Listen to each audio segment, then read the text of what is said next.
Okay, for what we have concerning the first section in the first chapter, or rather chapter 1 of the textbook, we have involving graphs and equations. And for the first subtopic, okay, we have concerning distance between points. And we have, by definition, okay, say we have the distance between 2 points, and we will just apply general coordinates in the variables x and y. Say you have the distance between points, and we'll say that we have x1, y1.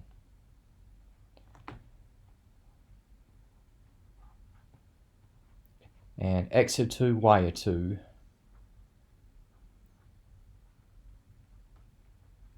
Is going to be, okay, so you have the distance, okay, so you have, so you're going to have the distance, okay, between the points, okay, and this is going to be the square root of the sum of the squares of the differences between the x and the y values, okay, so we had the square root, and we can say we have x of 2 minus x of 1 quantity squared, and we have plus y of 2 minus y of 1 quantity squared. And let's say that if we take, as an example,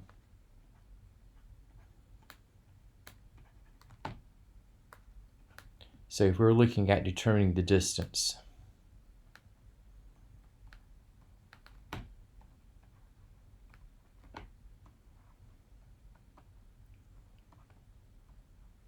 and say we have between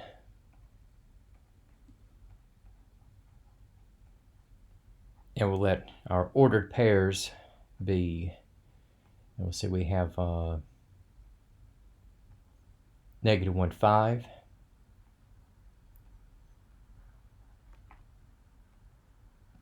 and 7, negative 1.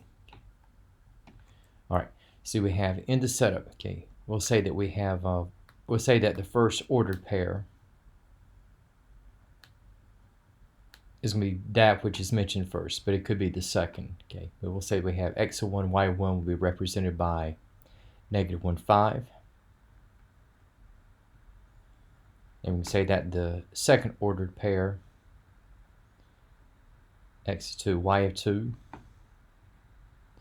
is equal to 7, negative 1. And if we look at the distance between these points, and what I'm going to do here, I'm just going to copy this formula.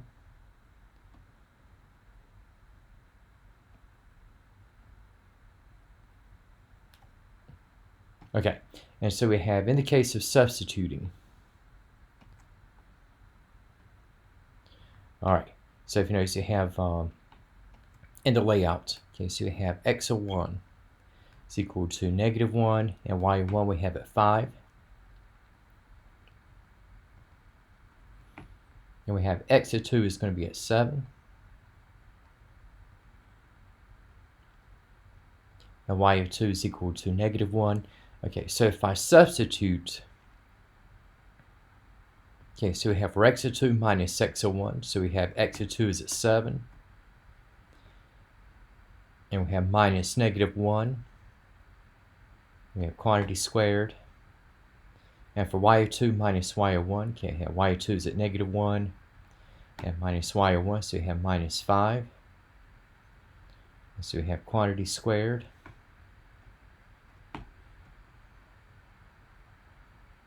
Okay.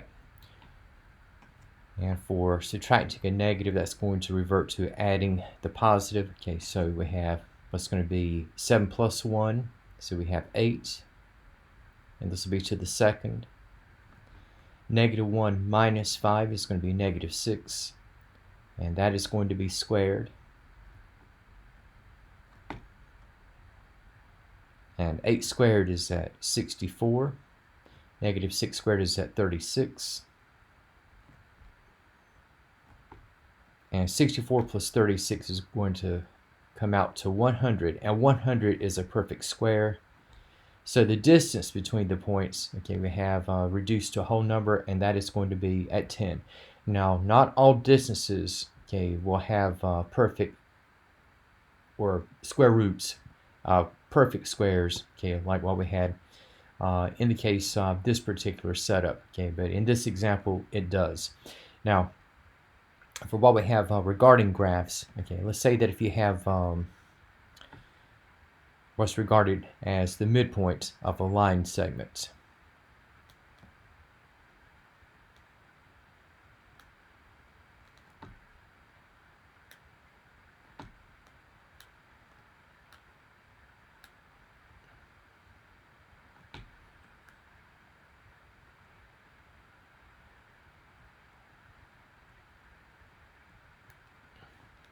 And for what we have here in the case of midpoint of a line segment,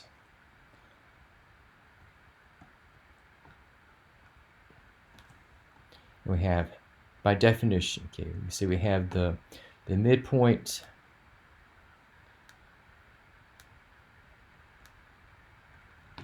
M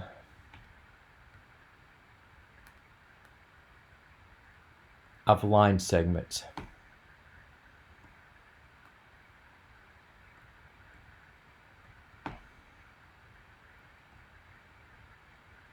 With endpoints.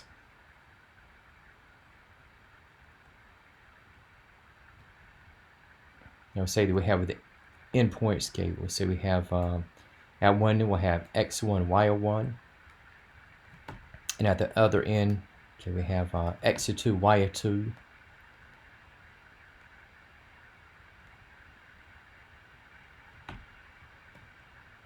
And here we're going to have we'll have the m is going to be equal to, okay, for the x value, okay, we'll be taking the law of averages.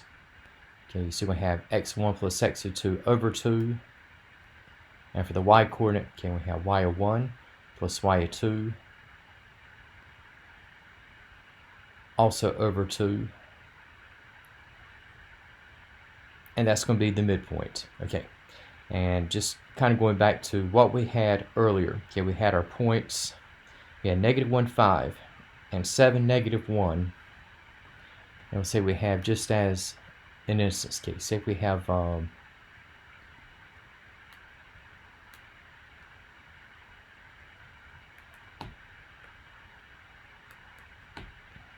say we have to determine the midpoint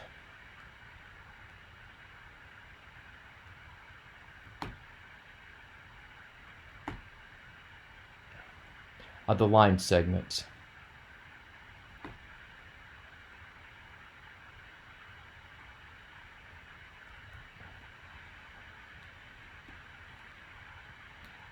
With endpoints.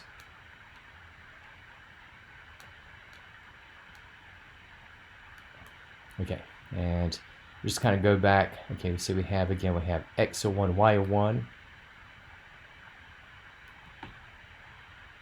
is equal to -1, 5. And we can say we have the second endpoint at 7, -1. Okay. All right. So we have, in the case of the midpoint, again, so we have this formula.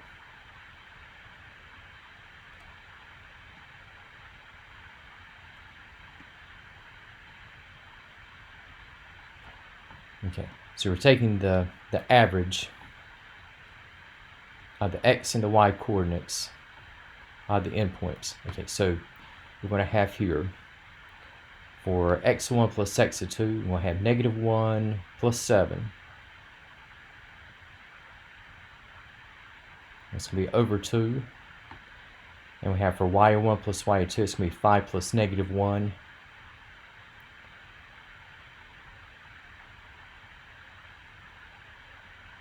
All over 2.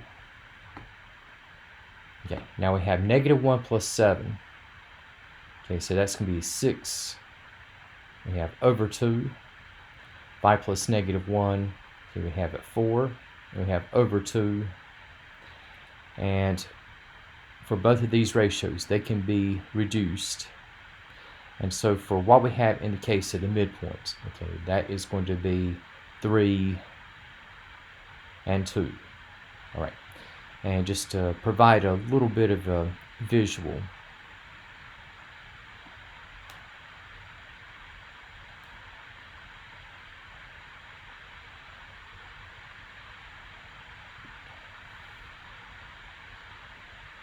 okay, so you have with our endpoints, okay, so we can say we have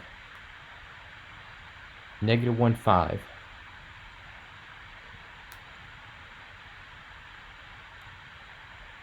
And we have 7, -1. And for what you would have right in between, again, you're going to have the ordered pair, which is going to be 3, 2.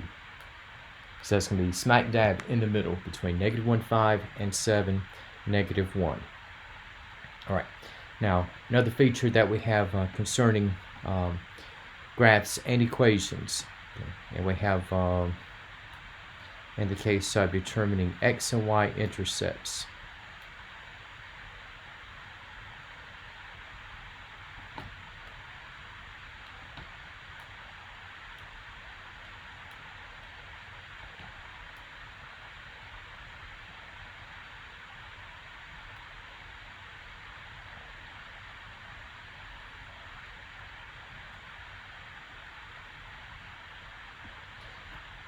And we have for the xy coordinate system. Okay, now we have for the x-intercept.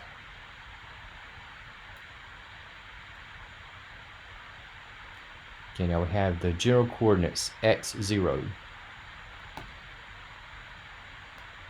And that is going to be the location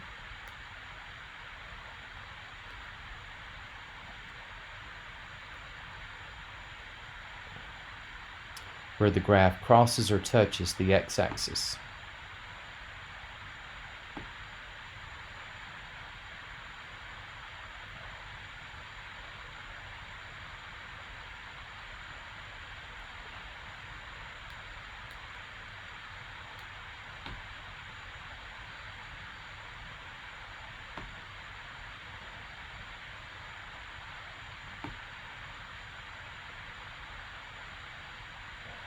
Now, if you notice, we had the general coordinates at x and 0. And for what you have in order to determine each x-intercept, okay, so we have, in this case, we're looking at setting y equal to 0 and solving for x. Now, for what we have in the case of the y-intercept,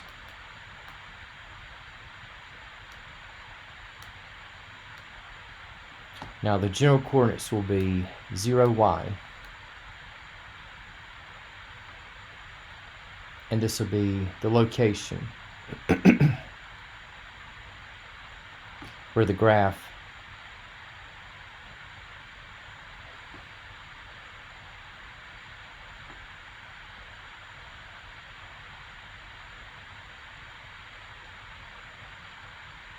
is going to end up crossing or touching the y-axis.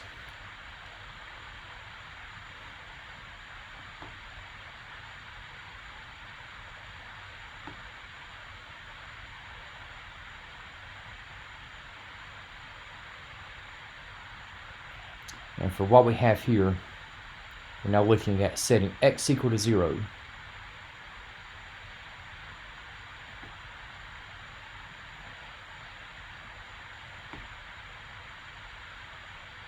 And solving for y. Now let's say that if you're looking at determining the x and the y intercepts of the following.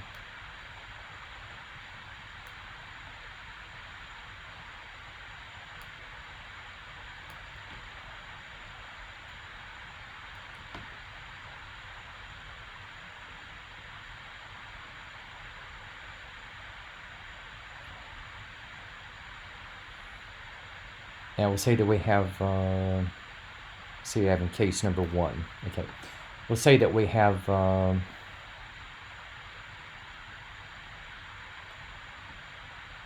let's say we have x squared minus y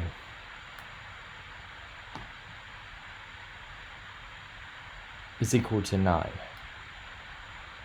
Okay, so this is our equation. So we have x squared minus y is equal to 9. Okay, so we have, in the case of the x-intercept, again, the general coordinates, we have x 0. So you're looking at solving for x as y is set to 0.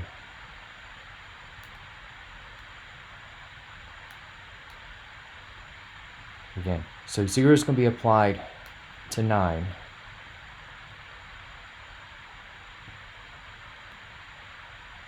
So right now we have x squared minus 0 is equal to 9.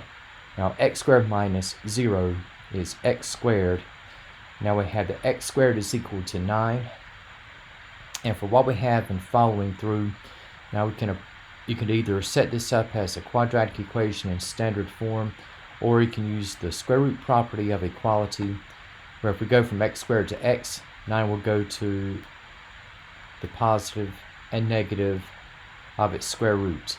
So you have x equals plus or minus the square root of 9.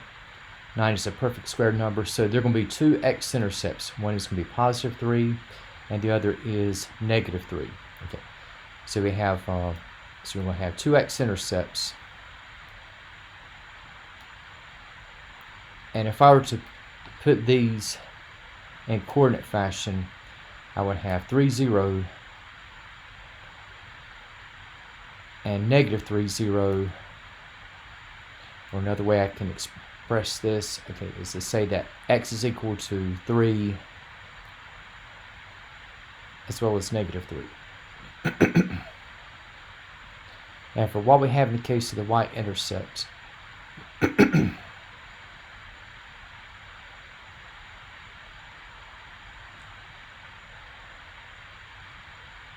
to have x squared minus y is equal to 9. And the 0 is applied to x. So you got 0 squared minus y is equal to 9. Now 0 squared is 0. And guess what? We now have negative y is equal to 9.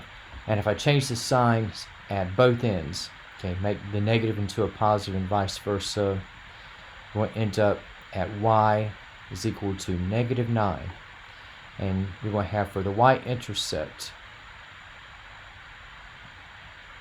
in coordinate terms, we can say we have 0, negative 9, or just as a standalone value in y, okay, we have that y is equal to negative 9. Now let's say we have as another instance, if I have something like 4x squared plus 9y squared is going to be equal to, let's say we have 144.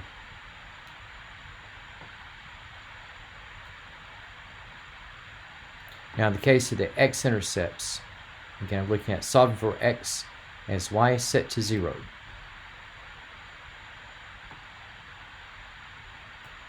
So we have 4x squared, again y is going to be set to 0. So we got 9 times the square root of 0 is equal to 144.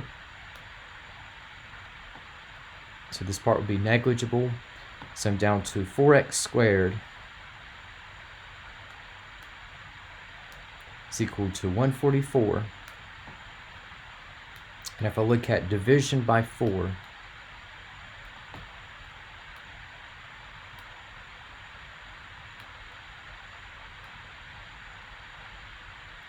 so I have the x squared is equal to 36.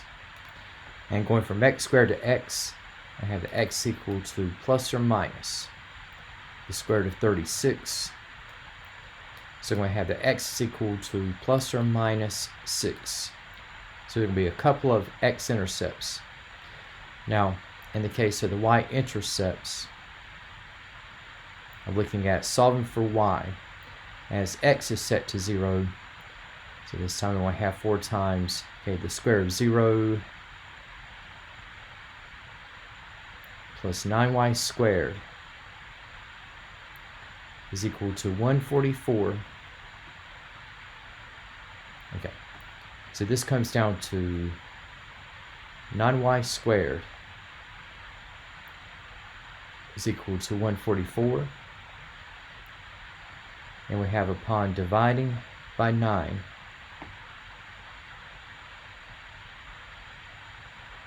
okay, so we have y squared is equal to 144 over 9, which will be at 16. And if I go from y squared to y with the square root property of equality, we have that y is equal to plus or minus the square root of 16. And with 16 as a perfect square value, we have that y is equal to plus or minus 4. So we have, in the case of the x-intercepts, if I put in coordinate fashion, I can say that I have negative 6, 0, and 6, 0. Or I can also say that x is equal to negative 6 or 6. And for what I have for the y-intercepts, if I put in terms of coordinates, then we have 0, 4, and 0, negative 4. And if I just put in terms of y as the standalone values, okay, so I have y is going to be 4 or negative 4. So this is a case of where we have sets of x and y values whereupon I have 2 x-intercepts as well as 2 y-intercepts.